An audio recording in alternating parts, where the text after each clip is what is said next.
ابن عربی رحمت اللہ علیہ، شیخ اکبر محی الدین ابن عربی، علامہ ابن عربی رحمت اللہ علیہ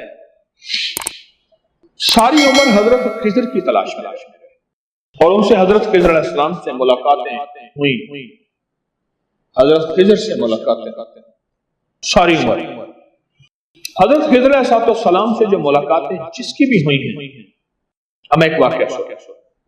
شاہ رکن عالم، ان کا مزار ملتان، شاہ رکن عالم، یہ بیٹے ہیں شاہ صدر الدین اور یہ بیٹے ہیں شاہ بہاؤالدین زکریا ملتانی کے۔ شاہ رکن عالم پوتے ہیں کس کے؟ حضرت بہاؤالدین زکریا ملتانی کے پوتے ہیں رحمت اللہ علیہ۔ شاہ رکن عالم 4 سال کے تھے، دادے کی پگ پڑی تھی، دستار فضیلت پڑی تھی، اٹھا کے نا سر پہ رکھ دی۔ شاہ صدر الدین صاحب جو کہ حضرت شاہ بہاؤالدین زکریا ملتانی کے بیٹے تھے، ایک دم کہنے لگے بیٹا اس ابا کا نہیں، اس پگ کی قدر کر، نہیں بیٹا اس کی قدر کر۔ دادے نے پتہ کیا کہا؟ انہوں نے کہا اس کے سر پہ پگ آ گئی ہے، بیٹا یہ پگ مجھے دی تھی حضرت خضر علیہ السلام، اب یہ بیٹا میرا نام لے گا، اللہ کا نام لے گا، میرا نام روشن کرے گا اور مخلوق کے دلوں میں اللہ کے نام کو بٹھائے گا، اور اس کی زبان پہ وہ اسم اعظم جاری ہوگا جو ہر ملاقاتی کو خضر علیہ السلام دیتے ہیں، اور وہ اسم اعظم ہے یا لطیف و یا ودود۔ بیٹا اس نے پگ سر پہ رکھ لی ہے، اب بس رکھی گئی، اب ہو گیا کام۔ اور واقعتاً ایسا ہوا۔ حضرت بہاؤالدین زکریا ملتانی کے بیٹے صدر الدین کو کوئی نہیں جانتا، گمنام ہیں، اللہ کے ولی ہیں پر گمنام ہیں، اور ان کے پوتے شاہ رکن عالم ان کو بہت زیادہ لوگ جانتے ہیں۔ وہ ان کے سر پہ وہ پگ آئی تھی، وہ دستار آئی تھی، جو دستار دی تھی حضرت خضر علیہ السلام۔ اب جب یہ بڑے ہوئے، اس وقت 4 سال کے تھے، جب انہوں نے بولنا شروع کیا، حالت شعور میں آئے، تو یہ جب بھی کسی چیز کو دیکھتے تھے ان کے اندر سے ایک لفظ نکلتا تھا، یا لطیف و یا ودود۔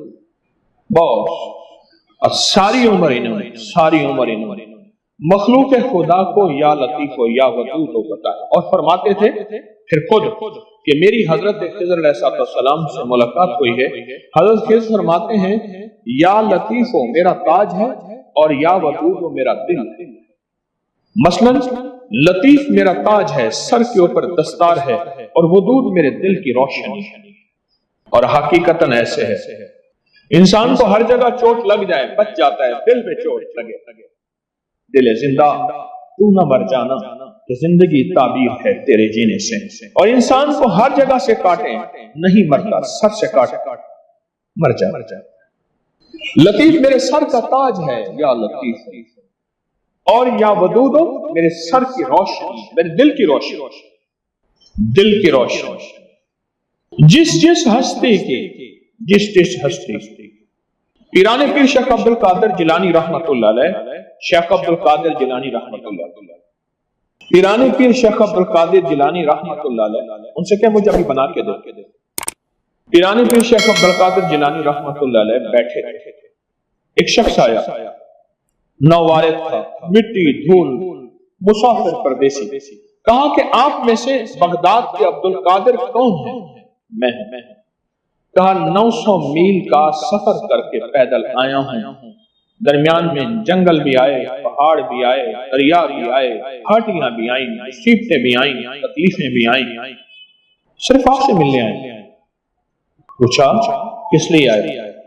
فرمایا میں ایک جگہ جا رہا تھا تو مجھے ایک صاحب ملے، ایک اللہ والے ملے، اور وہ کہنے لگے تمام سیاہ، تمام سفید اللہ کا، تمام زمین، تمام آسمان اللہ کا، تمام خشکی، تمام پری اللہ کا، پہاڑ، دریا، درخت اللہ کے، زندہ مردہ سب اللہ کے، تقدیر اللہ کی، امر اللہ کا، حکم اللہ کا، یہ ساری کائنات اللہ کی، اول اللہ کا، آخر اللہ کا، موجود اللہ کا، ظاہر اللہ کا، باطن اللہ کا، ساری چیزیں اللہ کی ہیں، اور یہی اللہ بغداد میں ایک عبد القادر ہے، اسی کے دل میں، بغداد میں ایک عبد القادر نام کا شخص ہے، اسی کے دل میں ہے، پر اس سے جا کے کہو کہ میں خضر ہوں اور میرا دوست ہو کے تیری معمولات زندگی میں یا لطیف و یا ودود نہیں ہے،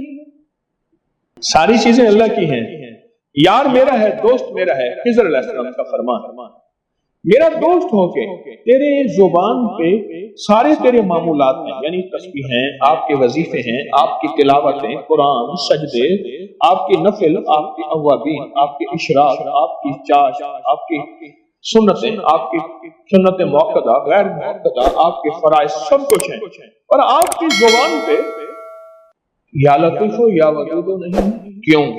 لطیف میرا تاج ہے، ودود میرا دل۔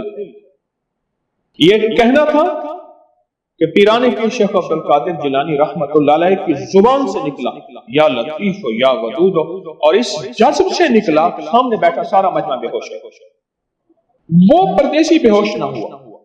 کسی نے بعد میں پوچھا، سارا مجمع بے ہوش ہو گیا، وہ ہوش میں رہا کیوں؟ فرمایا اس نے براہ راست حضرت خضر سے یہ لفظ سنا تھا، اور حضرت خضر کے لفظ سنتے ہی اس کے دل میں یہ نور آ گیا تھا، اور وہ نور پختہ ہو گیا تھا، جو موجود نہ تھے ان کے دل میں اس کا نور ابھی آیا تھا، اور وہ نور کی تاب نہ لا سکے، بے ہوش ہو گئے، نور کی تاب نہ لا سکے، بے ہوش ہو گئے۔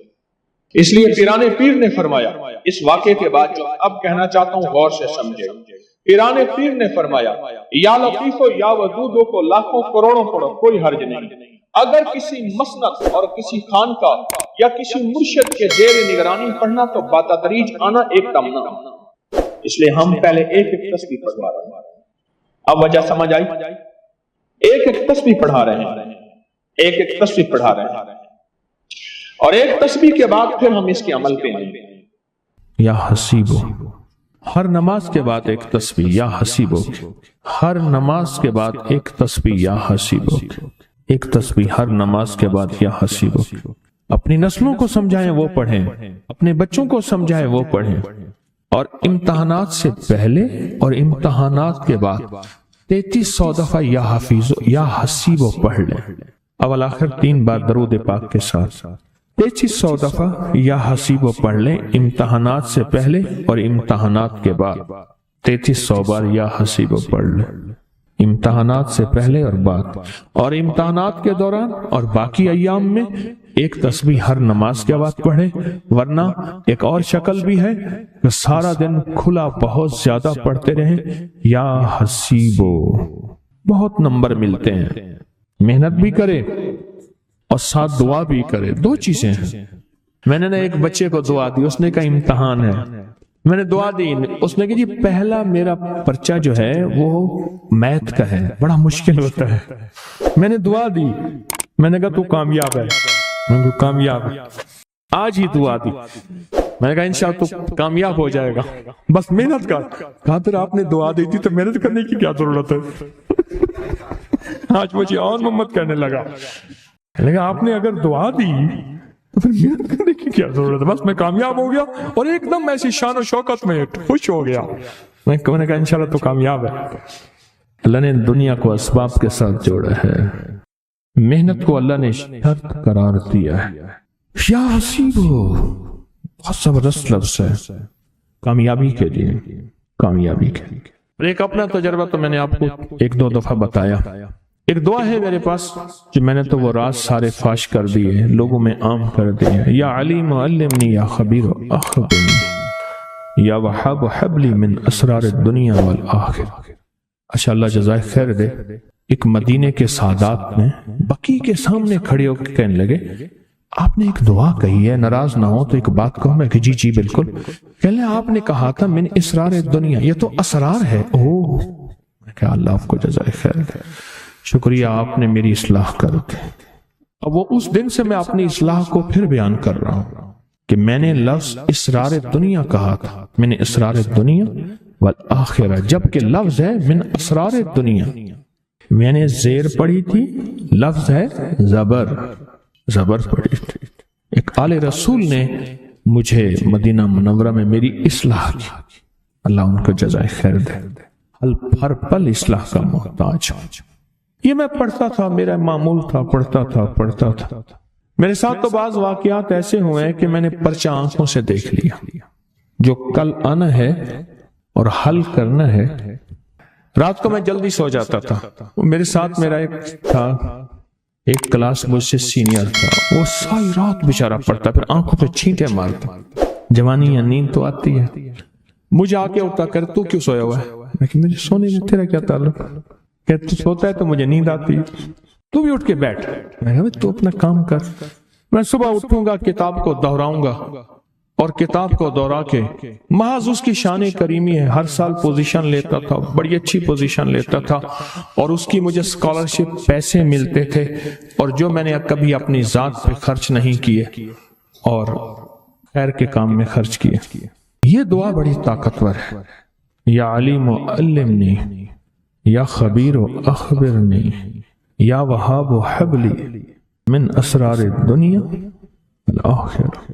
بہت زبردست دعا ہے۔ اچھا، یہ صرف اس لیے نہیں، زندگی کے بڑے انوکھے نظام کے لیے جو معالج ہے وہ یہ چاہتا ہے کہ میری نبض اور میری تشخیص اور میرا پرکھ ٹھیک ہو۔ جو کسی انویسٹیگیشن، تحقیق کی دنیا، تفتیش کی دنیا کا شعبہ ہے، کوئی بھی زندگی کا شعبہ ہو، یہ دعا زندگی کے شعبوں میں بڑے کام آتی ہے، اور اس دعا کے سامنے سے بڑے راز، عقدے، پردے ہٹتے ہیں، اور بہت سی آنکھوں کے سامنے سے چیزیں آ جاتی ہیں، بہت سی چیزیں آنکھوں کے سامنے آ جاتی ہیں، پردے ہٹ جاتے ہیں۔ اور ایک چیز ہے کہ اس دعا کی طاقت جس پہ کھل جائے، یہ دعا کی تاثیر جس پہ کھل جائے، برتن بڑا رکھے، یہ بہت ضروری ہے۔ بہت سی چیزیں ایسی ہیں آنکھوں کے سامنے، پھر دیکھے گا اور پی جائے گا۔ دل دریا سمندروں ڈونگے کہ کون دلاں دیاں جانے ہو، پی جائے گا۔ سمندر بڑا گہرا، بڑا وسیع ہوتا ہے، بڑا خاموش ہوتا ہے، اور چشموں کا پانی تھوڑا سا ہوتا ہے، بڑا شور بہت ہوتا ہے۔ سمندر بن جانا، پی جانا، کوئی تجھے سمجھے ہی نہ، کن فی الدنیا غریباً، دنیا تجھے پہچان ہی نہ پائے، کوئی ایک نمبر کہے، کوئی دو نمبر کہے، کوئی ایماندار کہے، کوئی دکاندار کہے، اور اسی کشمکش میں کفن پہن کے چلا جا، کوئی تجھے پہچان ہی نہ سکے، کوئی تجھے۔ یہ حضرت رابعہ بصریہ کے الفاظ میں نے کہے ہیں، کن فی الدنیا غریب۔ حضرت رابعہ بصریہ فرماتی تھی، کن فی الدنیا غریب۔ غریب کہتے ہیں اصل میں پردیسی اور مسافر کو۔ لیس الغریب غریب الشام والیمن، ان الغریب غریب اللحد والکفن، سفری غریب وزادی لن یبلغنی، قوتی ضعفت والموت یطلبنی۔ تو غریب کہتے ہیں اصل میں پردیسی کو۔ پردیسی کے بارے میں کوئی اندازہ نہیں لگا سکتا، مالدار ہے، غریب ہے، دولت مند ہے، نیک ہے، کیسے ہے۔ ہمیں اسی طرح پردیسی کی طرح زندگی گزار، اور لوگ اندازے لگاتے رہیں، کوئی دکاندار کہے، کوئی ایماندار کہے، کوئی ولی کہے، کوئی شیطان کہے، کوئی کیا کہے۔ یا حسیبو،